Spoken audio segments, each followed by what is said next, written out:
La Reserva Federal de los Estados Unidos realiza una medida histórica, y es que ejecutará la subida de tipos de interés más grande jamás vista desde 1994. Y por su parte, el Banco Central Europeo también se ha unido a la fiesta y realiza su primera subida de tipos en los últimos 11 años. Y si sois nuevos en esto, ahora mismo os estaréis preguntando ¿y qué demonios significa todo esto? ¿Y por qué se levanta tanta alarma con esta medida? Bueno, lo cierto es que hay un poco de todo, algunos alarmados y otros celebrándolo, pero bueno, aparte de eso, hoy vamos a responder a estas dos preguntas, pero antes debemos dar un poco de contexto, así que poneros cómodos, que empezamos.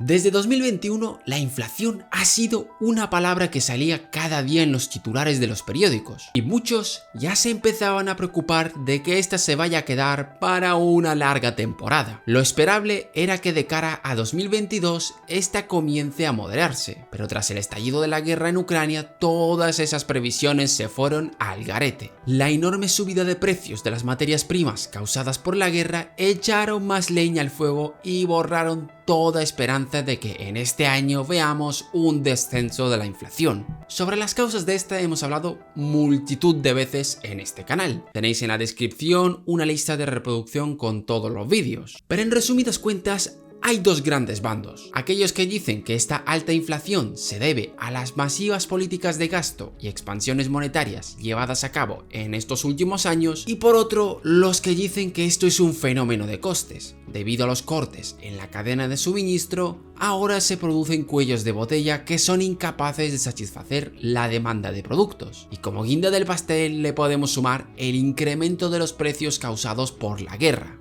Ambas partes tienen su parte de razón. Para el caso de Estados Unidos sí que podemos decir que es causada por una sobreemisión de dinero o por un sobregasto, mientras que para Europa sí que es un fenómeno relacionado con los costes. Pero aparte de esto, estamos ya en una situación donde esto da igual, porque la intención de los bancos centrales con las políticas que están aplicando no es frenar directamente la inflación. Mejor dicho, lo que quieren intentar es evitar que haya un desanclaje de expectativas, que haga incrementar aún más esa inflación. Quizás es un poco extraño lo que acabo de decir, sí, pero ahora os lo voy a explicar con todo lujo de detalles. Y para eso es importantísimo entender bien el sistema monetario en el que vivimos.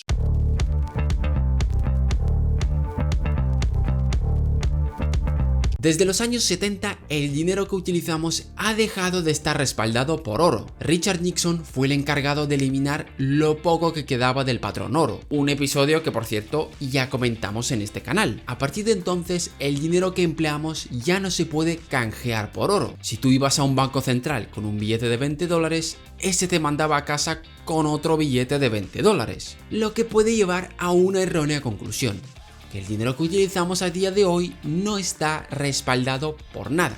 Y no, amigos míos, esto no es así. Pero antes de llegar a esa parte,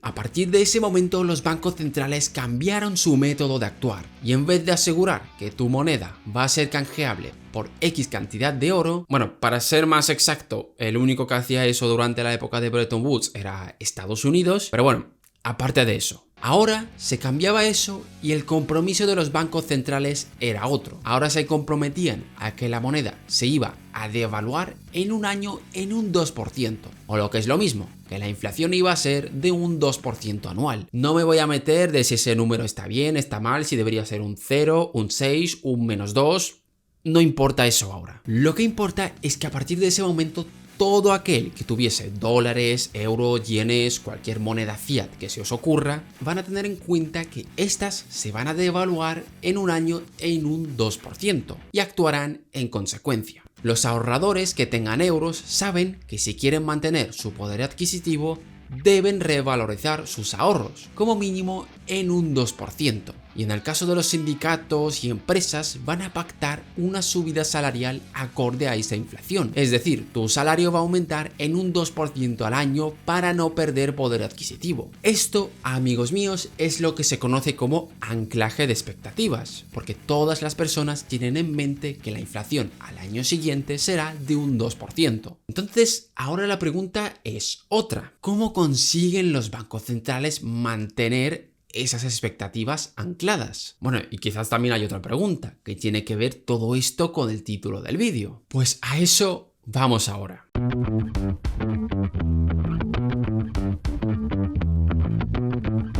Aquí es donde entra en juego el respaldo que puede ofrecer el Banco Central. ¿Y con qué puede respaldar su moneda? Pues con lo que tenga. Sí. Parece absurdo decirlo así. El Banco Central tiene oro, divisas extranjeras, derechos de cobro de otras instituciones, normalmente bancos, y todo eso lo va a utilizar para defender el valor de su divisa. Si emite más dinero, debe asegurar que pueda respaldarlo con lo que tiene, es decir, con su activo, si no quiere tener inflación. Claro está. Y los inversores saben esto y por esto estarán atentos a lo que tenga el Banco Central en su activo para saber si este podrá o no cumplir su promesa. Porque al final es como un contrato que firman los usuarios de la moneda con el Banco Central. Usaremos tu moneda si tú prometes mantener la inflación en un 2%. En el momento en el que piense que no serás capaz de hacerlo, dejaré de usar tu moneda. Y si este usuario deja de usar tu moneda, caerá la demanda de esta se va a depreciar y comenzará la espiral inflacionista. Y si este usuario deja de utilizar tu moneda, el valor de esta va a caer, lo que se traduce en más inflación. Ya podéis intuir qué es lo que preocupa a los bancos centrales ahora mismo. Independientemente de dónde venga la inflación actualmente, sea de costes, sea de emisión monetaria, lo que preocupa es que de pronto los tenedores de euros o de dólares dejen de creer en la capacidad de los bancos centrales de poder defender el valor de sus monedas. Y quiero recalcar el creer, porque muchas veces importa más lo que piensen las personas a lo que ocurra realmente. Me explico. Quizá la inflación actual en efecto sea una inflación transitoria causada mayoritariamente por la subida de los costes. Pero podrían empezar a surgir las dudas de si realmente esto es así. En la prensa y en la sociedad en general se estará empezando a poner en duda el relato oficial. Los nervios comenzarán a expandirse más rápido que la pólvora y al final, por esas presiones, unos cuantos deciden vender sus euros y el valor comenzará a caer y el resto de personas, antes de que sus inversiones o ahorros valgan menos, también lo harán hundiendo aún más el valor. Y ya para colmo, los sindicatos empezarán a exigir subidas salariales que harían subir los costes, subiendo aún más los precios. Y este es el temido escenario que quieren evitar tanto la Reserva Federal como el Banco Central Europeo, que se conoce como desanclaje de expectativas. Y ahora la pregunta es, ¿cómo exactamente con los tipos de interés van a mantener las expectativas ancladas? Ahora lo veremos.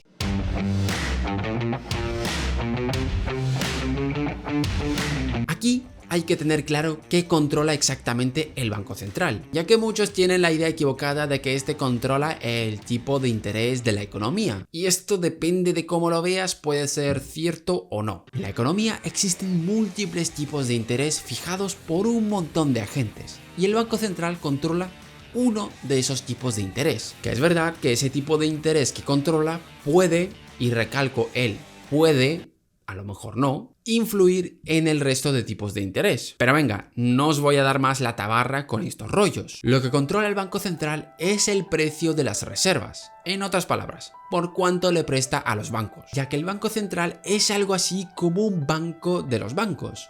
Los bancos privados a lo largo del día se van haciendo préstamos entre sí para cubrir sus necesidades de liquidez en el corto plazo. Pero si de pronto no pueden conseguir financiación de ningún lado, aún hay otra salida, y es que pueden coger y pedirle prestado al Banco Central. Y este le dará el préstamo al tipo de interés que haya fijado, el famoso tipo de interés del que tanto se habla y tan poco se entiende. Y ahora viene una nueva cuestión. ¿Por qué los tenedores de la moneda se fijan tanto en ese tipo de interés? Pues muy simple. Cuando el Banco Central hace un préstamo, en el lado de las deudas aparece el dinero que ha creado. Recordad que el dinero fiat es una deuda del Banco Central, pero ese dinero nuevo estará respaldado por ese préstamo que le va a devolver el banco privado. Y si nuestro amigo, el Banco Central, empieza a conceder préstamos sin control, se va a dudar de la capacidad de este de poder cobrarlos y mantener estable el valor del dinero que emite. Por eso ahora mismo se están subiendo los tipos de interés, para mandar un mensaje de calma, de que vamos a priorizar la estabilidad de la moneda. Y diréis, ¿priorizar la estabilidad de la moneda con respecto a qué? Pues priorizarla sobre el crecimiento económico.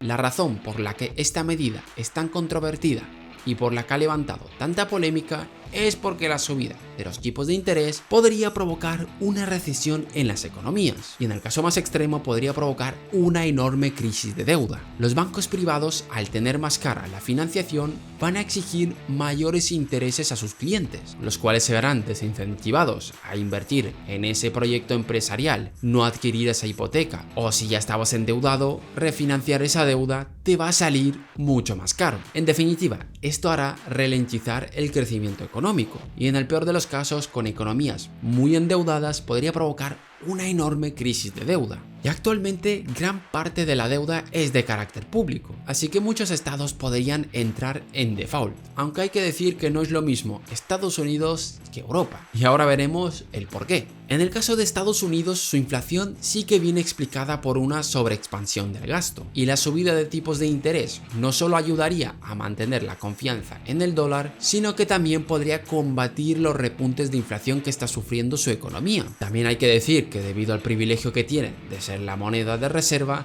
va a ayudar a mantener esa confianza. Y además de eso, que la economía de Estados Unidos ya está habituada a escenarios de tipos de interés más elevados. Así que estas políticas provocarán un golpe en la economía de Estados Unidos, pero es un golpe que ya habían previsto. Seguramente habréis escuchado que los inversores ya han anticipado esta subida de tipos de interés. ¿Y qué significa eso? Esto quiere decir que estos, a principios de año, ya preveían que la Reserva Federal iba a subir los tipos de interés e hicieron los ajustes pertinentes. Es decir, cuando la Reserva Federal haga efectiva su política, no va a pillar a nadie por sorpresa, ya que lo peor que podría ocurrir es que esta política pille a los inversores por sorpresa. Que esto de ocurrir sería bastante problemático, ya que los inversores podrían perder la confianza en la Reserva Federal y comenzar a vender su moneda, con todas las consecuencias que esto conlleva, que ya están explicadas en este vídeo. Por eso es importante comunicar estas decisiones con cierta antelación. En definitiva,